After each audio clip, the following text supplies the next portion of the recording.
ಓಂ ಶ್ರೀ ಗುರುಭ್ಯೋ ನಮಃ. ಮಾಯಕರ ಪ್ರಭುವೇ ನಮಃ. ಗಣೇಶ ದೇವಿ ವಾಗ್ದೇವಿ ಮಮ ವಾಕ್ಯ ಸಿದ್ಧಿ ಕುರು ಸ್ವಾಹ. ಮೊದಲನೇದಾಗಿ ವಿವಿಡ್ ವಿಷನ್ ಯೂಟ್ಯೂಬ್ ಚಾನಲ್ಗೆ ತಮಗೆಲ್ಲರಿಗೂ ಸ್ವಾಗತ ಸುಸ್ವಾಗತ. ಇವತ್ತಿನ ದಿನ ಜುಲೈ ತಿಂಗಳ ರಾಶಿ ಭವಿಷ್ಯ, ಯಾವ್ಯಾವ ರಾಶಿಯವರಿಗೆ ಶುಭ, ಯಾವ್ಯಾವ ರಾಶಿಯವರಿಗೆ ಅಶುಭ, ನಾವೇನು ಎಚ್ಚರಿಕೆಯನ್ನು ಪಾಲನೆ ಮಾಡಬೇಕು ಅನ್ನೋದನ್ನ ತಿಳ್ಕೊಳ್ಳೋಣ. ನಾನು ನಿಮ್ಮ ಜ್ಯೋತಿಷ್ಯ ಪಂಡಿತ್ ಪುನೀತ್ ಕುಮಾರ್.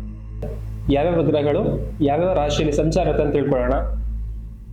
ಗುರು ಜೂನ್ 2ನೇ ತಾರೀಕಿನಂದು ಕಟಕ ರಾಶಿಯಲ್ಲಿ ಸಂಚಾರ ಆಯಿತು. ಯಥಾಸ್ಥಿತಿ ಜುಲೈ ತಿಂಗಳಲ್ಲಿ ಗುರು ಕಟಕ ರಾಶಿಯಲ್ಲಿ ಸಂಚಾರ ಇರ್ತದೆ. ಶನೇಶ್ವರ ಮೀನ ರಾಶಿಯಲ್ಲಿ ಸಂಚಾರ ಇರ್ತದೆ. ಹಾಗೆ ಕುಜ ವೃಷಭ ರಾಶಿಯಲ್ಲಿ ಯಥಾಸ್ಥಿತಿ ತಿಂಗಳ ಪೂರ್ತಿನೂ ಸಂಚಾರ ಇರ್ತದೆ. ಹಾಗೆ ರವಿ ಆದಿಯಲ್ಲಿ ಅಂದರೆ ಮೊದಲ 15 ದಿನ ಮಿಥುನ ರಾಶಿಯಲ್ಲಿ ಸಂಚಾರ, ಹಾಗೆ ಮಧ್ಯಭಾಗದ ನಂತರ ಕಟಕ ರಾಶಿಯಲ್ಲಿ ಸಂಚಾರ ಇರ್ತದೆ.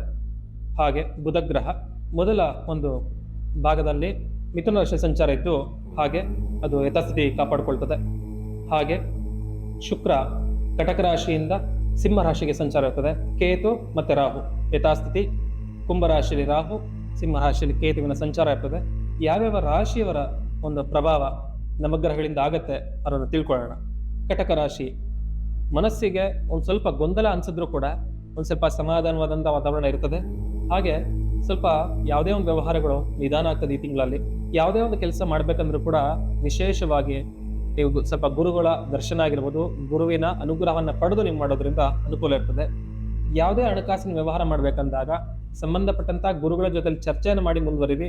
ನಿಮಗೆ ಈ ತಿಂಗಳಲ್ಲಿ ಸ್ವಲ್ಪ ವ್ಯವಹಾರಗಳ ಅನುಕೂಲ ಆಗುತ್ತೆ. ಹಾಗೆ ಯಾವುದೇ ವ್ಯಾಪಾರ ಆಗಿರ್ಬೋದು, ವ್ಯವಹಾರದಲ್ಲಾಗಿರ್ಬೋದು, ನೀವು ಅಂದ್ಕೊಂಡಷ್ಟು ಹಣಕಾಸು ಬರದೇ ಇದ್ದಾಗ ಸ್ವಲ್ಪ ಚಿಂತೆಯನ್ನ ಪಡೆದೆ ನೀವು ಅದನ್ನು ಮುಂದುವರಿಸಬೇಕಾಗತ್ತೆ. ಯಾಕೆ ಅಂತಂದ್ರೆ ನಿಮಗೆ ಜುಲೈ ತಿಂಗಳಲ್ಲಿ ಸ್ವಲ್ಪ ಸಾಧಾರಣ ಲಾಭ ಇರೋದ್ರಿಂದ ಹೆಚ್ಚಾಗಿ ನೀವು ಟೆನ್ಷನ್ ಅನ್ನು ತಗೋಬೇಡಿ. ಹಾಗೆ ಸ್ವಲ್ಪ ಕೋಪವನ್ನ ಮತ್ತೆ ಟೆನ್ಷನ್ ಅನ್ನ ನೀವು ಅವಾಯ್ಡ್ ಮಾಡ್ಕೋಬೇಕಾಗತ್ತೆ.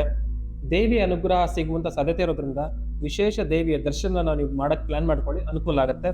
ಹಾಗೆ ಕೆಲಸಗಳಲ್ಲಿ ಸ್ವಲ್ಪ ಸಮಾಧಾನ ಪಡೆದು ನೀವೇನಾದ್ರೂ ಒಂದು ಅನುಕೂಲ ಪಡ್ಕೋಬಹುದು ಒಳ್ಳೆ ರೀತಿಯಲ್ಲಿ. ಹಾಗೆ ವಾಹನ ಯಾರಾದ್ರೂ ಬದಲಾವಣೆ ಮಾಡ್ಬೇಕು ಅನ್ಕೊಂಡವ್ರಿಗೆ ಇದು ಸರಿಯಾದಂತ ಸಮಯ. ಏನಾದ್ರೂ ವಾಹನ ಬದಲಾವಣೆ ಮಾಡ್ಕೊಳ್ಳೋಕೆ ಅನುಕೂಲ ಇರ್ತದೆ.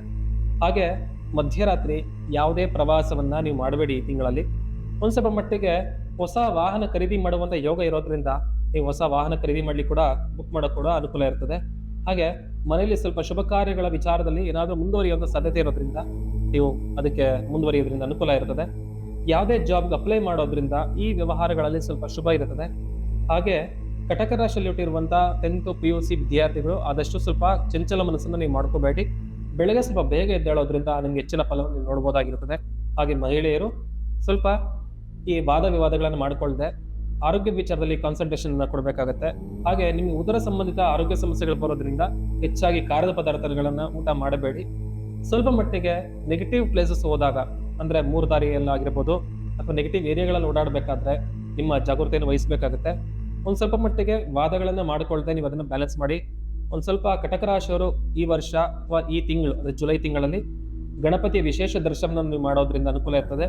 ಹಾಗೆ ಅಶ್ವತ್ಥ ವೃಕ್ಷದ ಪ್ರದಕ್ಷಿಣೆ ಅಂದ್ರೆ ಅರಳಿ ಮರ, ಬೇವಿನ ಮರ, ನಾಗರಿಕಲ್ 3 ಇರುವಂತಹ ಸ್ಥಳದಲ್ಲಿ ಈ ಪ್ರದಕ್ಷಿಣೆ ಹಾಕೋದ್ರಿಂದ, ಹಾಗೆ ಅರಳಿ ಮರಕ್ಕೆ ನೀರನ್ನ ಹಾಕೋದ್ರಿಂದ ಹೆಚ್ಚಾಗಿ ಕಟಕ ರಾಶಿಯವರು ಶುಭವನ್ನು ನೋಡ್ತೀರಿ ನೀವು. ಈ ಶುಭ ಯೋಗದ ಫಲ ನಿಮ್ಗೆ ಈ ತಿಂಗಳಲ್ಲಿ ಸ್ವಲ್ಪ ಸಾಧಾರಣವಾಗಿರೋದ್ರಿಂದ ಹೆಚ್ಚಾಗಿ ಗುರುಗಳ ಅನುಗ್ರಹವನ್ನ ನೀವು ಪಡೀರಿ.